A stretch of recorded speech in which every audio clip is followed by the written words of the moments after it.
Bharat Ratna doctor Bhimrao Ambedkar को कोटि कोटि नमन। ये कार्यक्रम डॉक्टर भीमराव अंबेडकर के जीवन पर आधारित है, जहां भारत की जनता के प्रति उनके योगदानों को पूरी सजगता से चित्रित और रेखांकित करने का प्रयास है। कार्यक्रम में दिखाई गई घटनाएं लब्ध प्रतिष्ठ पुस्तकों से ली गई हैं। इस कार्यक्रम के जरिए चैनल की ओर से एक विश्वसनीय, सजग और सकारात्मक प्रयास है कि डॉक्टर बाबा साहेब भीमराव अंबेडकर के जीवन की संघर्ष यात्रा एवं गौरव गाथा पूरे आदर के साथ घर घर पहुंचे और उनके योगदानों से सभी संपूर्णता में परिचित और आह्लादित हों। हाँ तो ठीक है, हम भी देखते हैं कि ये लोग कितना पढ़ते हैं और कितना भूख से लड़ते हैं।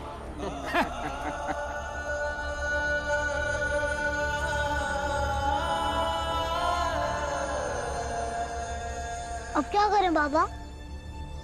जाओ जाओ, अपने बाबा के पास जाओ। अरे ये क्यों रोकेंगे? ये तो पढ़ाई का समर्थन करते हैं।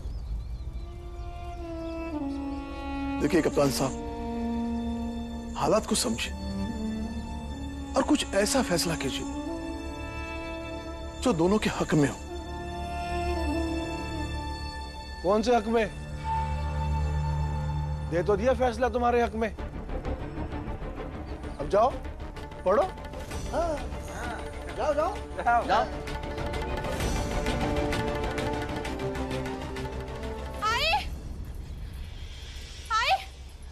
क्या हुआ? जीत गया भीमा? अरे बता तो सही क्या हुआ? वहाँ मामला फंस गया है। आई फंस गया मतलब? आज तो सब कुछ ठीक हो जाने की आशा थी। हाँ, लेकिन सेठ जी और चाय वाला ने भीम को फंसा दिया है। उसके आगे तो दरवाजे खोल दिए विद्यालय के, लेकिन अब वो फैसला नहीं ले पा रहा है कि वो क्या करे। जाएगा पढ़ाई या काम सोच लो, पढ़ाई या काम सोच लो, पढ़ाई या काम सोच लो, पढ़ाई या काम सोच लो। बाबा अब क्या करें? क्या करें गुरुजी? देखो राम जी, सोचिए मत।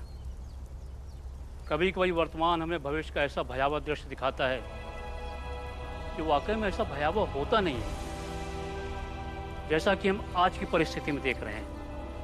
इन्हें आज नहीं तो कल काम मिल ही जाएगा, लेकिन बच्चे अगर आज पढ़ाई करने नहीं गए तो इन्हें पढ़ाई से रोकने वालों की हिम्मत और ताकत बहुत बढ़ जाएगी। और इतनी कोशिश के बाद जो एक रास्ता खुला है ना, वो आने वाली पीढ़ियों के लिए फिर से बंद हो जाएगा।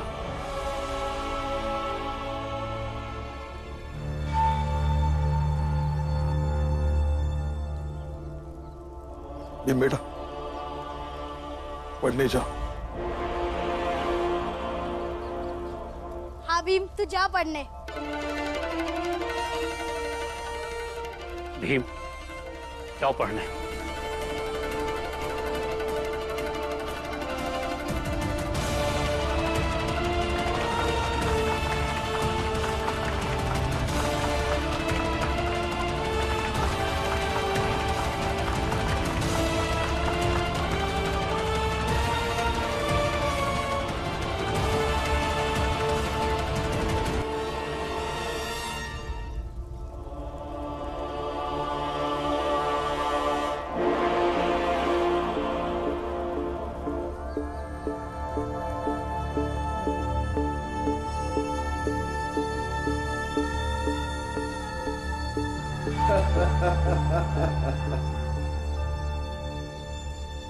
देख भीमराव, देख, इन्हें अच्छे से देख। तूने अपनी पढ़ाई के लिए इन सबको मार डाला और मार डाला इनके पूरे परिवार को। तू पढ़ाई की जिद में इतना अंधा हो गया कि किताबों की जगह इनकी लाशों को बस्ते में डाल के विद्यालय जाएगा। सुना है तेरे बाबा तुझे योद्धा कहते हैं, योद्धा। अरे कैसा योद्धा निकला तू, जिसने अपने लिए, अपनी पढ़ाई के लिए अपने ही लोगों को मार डाला।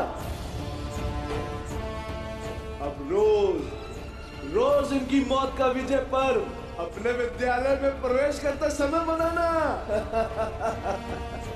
मैंने तुझसे कहा था ना भीमराव, कुछ भी हो जाए, कुछ भी हालात आ जाए, जीत मेरी होगी। देख, मैं जीत गया और तू हार गया। हार गया तू भीमराव, हार गया।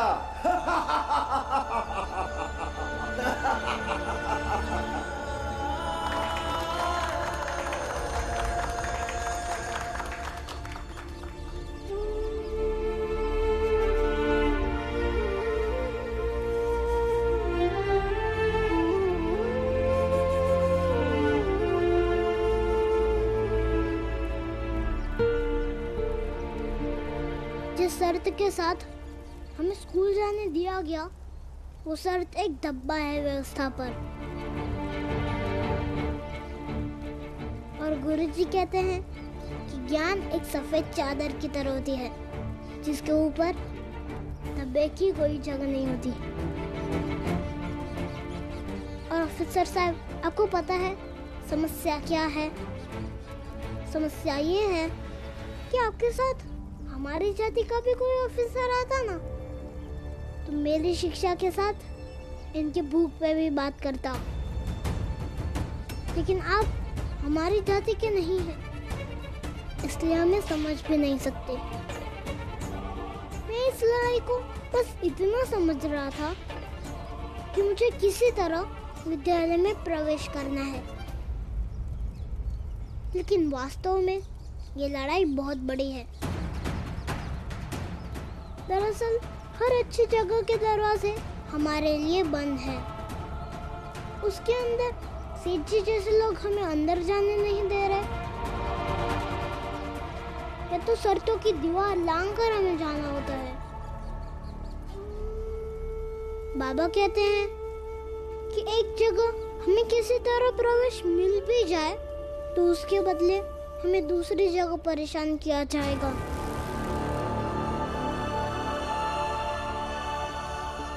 शर्तें रख दी जाएंगी या प्रतिबंध झेलना होगा। जैसे अभी हमें पढ़ाई के बदले काम नहीं मिलेगा और हमारे सामने एक समस्या है कि हम क्या चुने, बुक या किताबें। इसलिए हमें कोई ऐसे परेशान ना करे और हमसे कोई अनुचित मांग न मनवाए, और हर जगह हमारी हिस्सेदारी हो।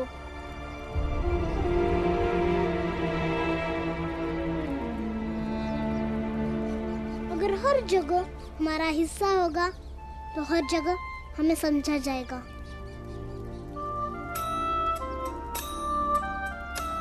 इसलिए ऐसे हमसे कोई काम नहीं छीन लेगा और हमें ऐसे स्कूल जाने से नहीं रोकेगा।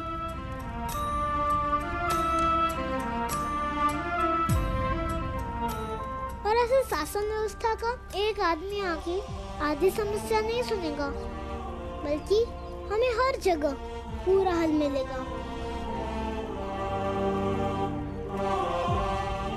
और इसके लिए आपको कानून बनाना चाहिए ताकि शासन व्यवस्था में हमारी भी हिस्सेदारी हो, फिर समाज भी हमें हिस्सा देने लगेगा। तूने कहा और हमने मान लिया। तेरे हिस्से की जगह छोड़कर उठ जाएंगे। कानून बन जाएगा तो कानून के डर से उठेंगे आप। तब तक आपको हमारे हिस्से पे नहीं बैठना चाहिए, जब तक हम आपके बराबर नहीं हो जाते। ऐ लड़के, अपनी सुपां पे लगन दो।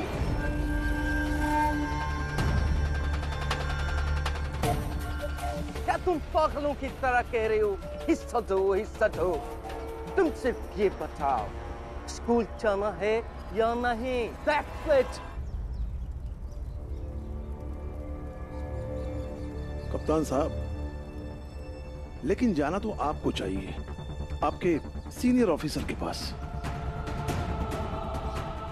और भीम ने जो कहा उस पे विचार विमर्श करके नियम बनाना चाहिए। No. आप अपने बेटे को भेज दीजिए नया कानून बनाने के लिए, जहाँ हिस्सेदारा भी मिल जाएगा।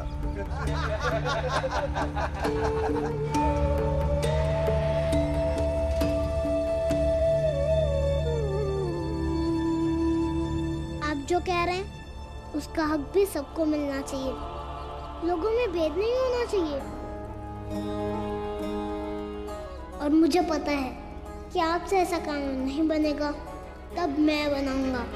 राष्ट्र संविधान का है तू ही शिल्पकार, तूने ही सिखाया है समानता का सार, अपनी कलम से की है देश अर्चना, एक एक शब्द। और मुझे पता है कि ये बनाने के लिए मुझे बहुत पढ़ना होगा, काबिल बनना होगा। और पढ़ाई सिर्फ इस विद्यालय में नहीं होती है। अगर आज इस विद्यालय में नहीं गया ना, तो जीवन भर याद रखूंगा कि एक दरवाजा मेरे लिए बंद किया गया था।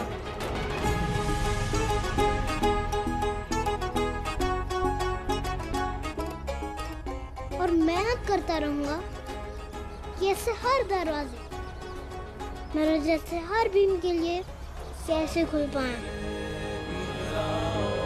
साहिब मेरे भीमराव,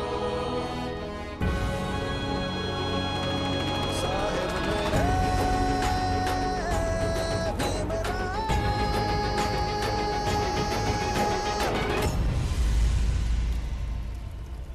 हम इसे बुझाएंगे नहीं,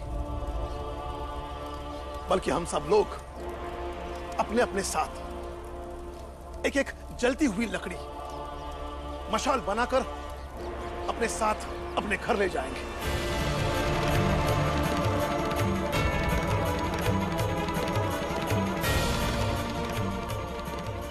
और इसी आग से अपने घर का चूल्हा जलाएंगे, ताकि ये उम्मीदों का अलाव हम सब में आत्मविश्वास की लौ बनकर हमारे रोटी में शामिल होकर हमारे नसों में भर जाए।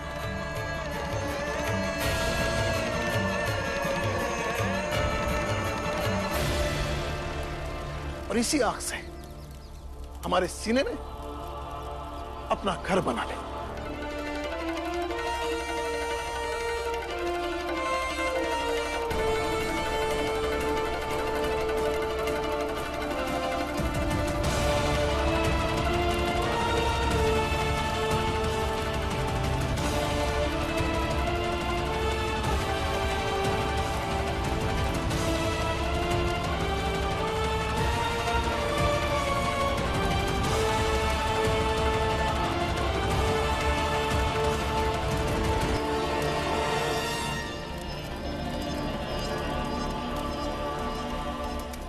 सेठ जी, आज आप जीत गए, लेकिन इस सवाल के साथ कि हारा कौन?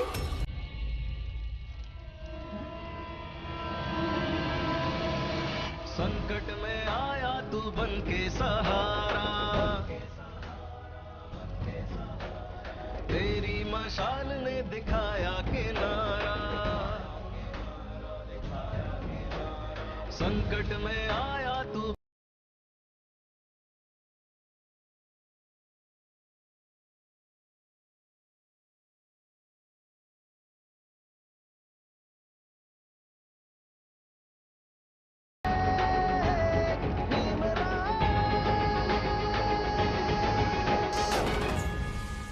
सेठ जी, आज भीमराव ने बात तो बहुत बड़ी कह दी। जब तक उसकी जाति के लोग शासन के साथ साथ देश चलाने वाले तंत्र के हर हिस्से में हिस्सेदार नहीं होंगे, तब तक उनकी अवस्था नहीं बदलेगी। क्या चाहते हैं आप गुरुजी? उन लोगों को अपने बराबर में खड़ा कर लें? और उनके पुरखों की औकात नहीं थी हमसे नजरें मिलाने की, और वो हमसे आंखें मिलाएंगे? खाक पढ़ाई लिखाई की है आपने। हमारी किताबों में साफ साफ लिखा है इनकी नकेल कैसे खींच के रखनी है, और वही करते आ रहे हैं हम आज तक। लेकिन आप जैसे लोग इन्हें बराबर का हक देकर हमारे सर पर बिठाना चाहते हैं। मैं पूछता हूं, कौन सी रिश्तेदारी निकल आई आपकी उनके साथ? हर इंसान दूसरे इंसान का रिश्तेदार हो सकता है, बशर्ते उनमें आपस में प्रेम हो। सेठ जी, कब तक किताबों के नाम पर शासन चलाएंगे आप? अब तो खुद को बेहतर साबित करने के पुरुषार्थ करना होगा, स्पर्धा करनी होगी। जिन किताबों को आप उन्हें पढ़ने नहीं देते हैं, उनकी दुहाई देकर बहुत दिनों तक उन्हें गुलाम बनाकर नहीं रह सकेंगे आप। अब तो वही आगे आएगा जो जीतेगा, और वो लोग आपसे बेहतर हैं, ये आप अच्छी तरह जानते हैं। आपके बिछाए हुए कांटों के रास्ते पर चलकर अपने पैरों को घायल कर अपने जीवन का सफर करते हैं वो लोग। एक बार, सिर्फ एक बार उनका जीवन जी के देखिए तो आपको पता चलेगा उनका जीवन कितना कठिन है। अंबेडकर गुरुजी, कीड़े पड़ेंगे आपको, कीड़े। अरे कैसे आदमी हो आप? भगवान से तो डरो। आप उन लोगों की तरह जीने बोल रहे हो जिनकी परछाई से हम दूर भागते हैं। आपको पता है वो ऐसे क्यों जी रहे हैं? ये उनके पिछले जन्म का पाप है। वाह, आप लोगों ने तो अपने भगवान को भी अपने जैसा ही बना लिया। वो भी वैसा ही सोचता जैसा आप लोग सोचते हैं। क्यों?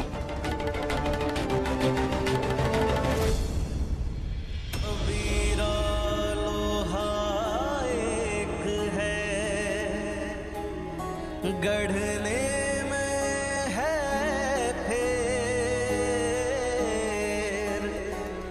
ताही का बख्तर बने,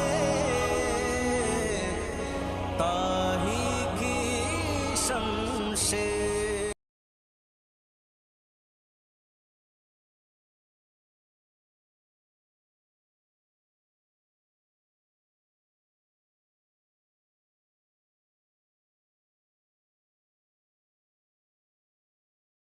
सच्चाई तो ये है कि भगवान ने हर इंसान को सिर्फ इंसान बनाया है। ऊंच नीच जात ये सब आपके समाज की देन है। एक बात समझ लीजिए सेठ जी, अगर आप इस जातिगत खाई को पाटने की कोशिश नहीं करेंगे तो वो लोग आप तक सीढ़ी लगा के पहुंच जाएंगे, और आप उन्हें कितना भी गिराने की कोशिश करेंगे वो लोग फिर भी ऊपर आएंगे और आपको हटाकर आपकी जगह बैठ जाएंगे।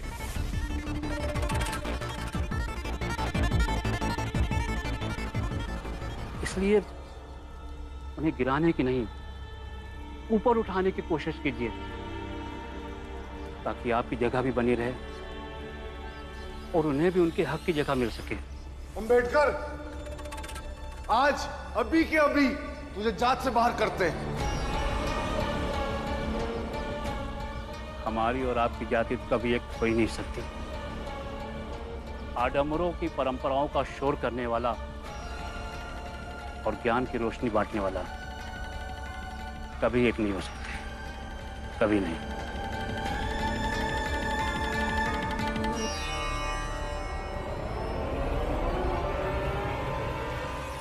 मंगेश, ये गुरुजी ऐसे नहीं मानेंगे। इन्हें जात से बाहर करना ही पड़ेगा।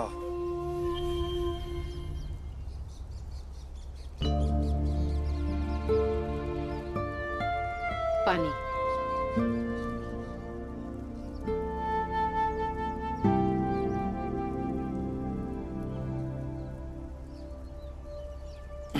भीमा भाई, मैंने भीम को कहा था कि ये पढ़ने जाए, लेकिन ये विद्यालय गया ही नहीं। भीम ने अपनी बाबा की बात नहीं मानी,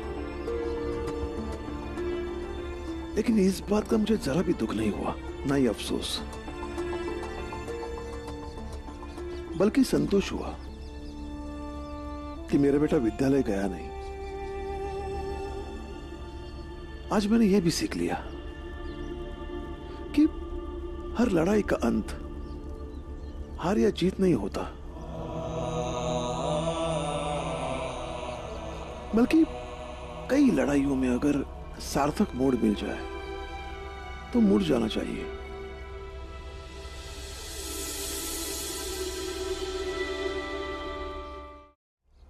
बिम, जब तू पैदा हुआ था ना, तब एक ज्योतिष ने मुझे कहा था कि आपका भतीजा बड़ा समझदार होगा। लगता है आज उसकी बात सच हो रही है। मुझे पता नहीं है बुआ कि उस ज्योतिषी ने क्या कहा था और उसकी बात कितनी सच हुई, लेकिन मैं बस अपने बाबा और आई की बात याद करके फैसले ले लेता हूँ। भीम, वैसे एक बात बता कि ऐसी कौन सी बात थी कि तू स्कूल के दरवाजे तक पहुंचकर रुक गया? आई की एक बात याद आ गई। मेरी बात? कौन सी? आई, आप ही ने तो कहा था कि हमारी जाति के लिए भूख से बड़ी लड़ाई कोई नहीं है। अगर आज मैं विद्यालय के अंदर चले जाता तो हम सब मिलकर एक भूख की लड़ाई हार जाते।